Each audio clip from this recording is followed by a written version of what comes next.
Welcome to my channel. یہ بات کرتے ہیں میس میڈیا کے بارے میں۔ میس میڈیا کا مطلب ہے کہ ٹیکنالوجی کو استعمال کرتے ہوئے لوگوں کے ایک چھوٹے گروپ کے ذریعے بہت بڑے گروپ سے بات کی جائے۔ 1920 میں یہ خیال ہمارے سامنے آیا کہ ایلیٹ کے نظریات کو اخبارات، ریڈیو اور فلم کے ذریعے لوگوں تک پہنچایا جائے۔ حقیقت تو یہی ہے کہ یہ تین روایتی میڈیا یعنی پرنٹ، جس میں اخبار، کتاب اور رسائل شامل ہیں، براڈ کاسٹ جس میں ٹی وی اور ریڈیو شامل ہے، اور سینما، فلم اور ڈاکومنٹری وغیرہ شامل ہے، آج بھی موجودہ دور میں بھرپور کام کر رہے ہیں۔ تاہم انٹرنیٹ کی آمد نے میس میڈیا کی نوعیت کو بھی کچھ حد تک تبدیل کر دیا ہے۔ اس نے ایسی آڈینس پیدا کی ہے جو اپنا میڈیا خود تخلیق کرنے لگی ہے۔ اب ایک سمارٹ میڈیا کنزیومر اپنے نقطۂ نگاہ کو بآسانی پوری دنیا کے سامنے لا سکتا ہے، کسی پروپیگنڈا کا باعث بن سکتا ہے، اس کا حصہ بن سکتا ہے، یا کسی بھی حوالے سے اپنا جھکاؤ کسی بھی جانب ظاہر کر سکتا ہے۔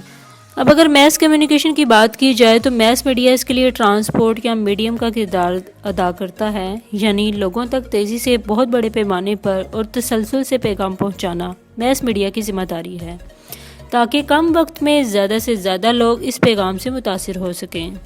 میس کمیونیکیشن کے بعد میس سیلف کمیونیکیشن کی اصطلاح وجود میں آ گئی اور روایتی میس میڈیا نے اسے پش ٹیکنالوجی کا نام دیا ہے، جس کے تحت آپ کوئی بھی مٹیریل تخلیق کرتے ہیں تو اسے آگے پہنچانے کے لیے ایک بٹن پش یا کلک کرنا پڑتا ہے اور وہ وائرل ہوتے ہوئے آگے پہنچتا چلا جاتا ہے۔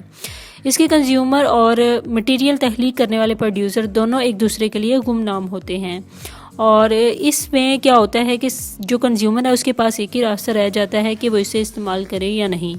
مثال کے طور پر اگر کنزیومر فلم دیکھنے جا رہا ہے یا کتابیں خریدنے جا رہا ہے تو وہ جانتا ہے کہ اس فلم یا کتاب میں کیا کچھ ہو سکتا ہے، جبکہ سوشل میڈیا پر کچھ بھی مٹیریل کھولنے سے پہلے وہ یہ نہیں جانتا کہ اس میں کیا نکلے گا۔ میس میڈیا اور میس کمیونیکیشن کی ترقی کا آغاز بہت تیزی سے ہو رہا ہے۔ اب اگر دیکھا جائے تو ٹیلی کانفرنس کے ذریعے ایک فرد کئی لوگوں اور مختلف ممالک میں بیٹھے گروپ سے بات کر سکتا ہے۔ اگر آج کی دنیا میں کمیونیکیشن کو دیکھیں تو کمیونیکیشن کے لیے اب آڈیو کے ساتھ ساتھ ویژول کمیونیکیشن بھی عام ہو چکی ہے۔ For more informative and latest video kindly subscribe my channel.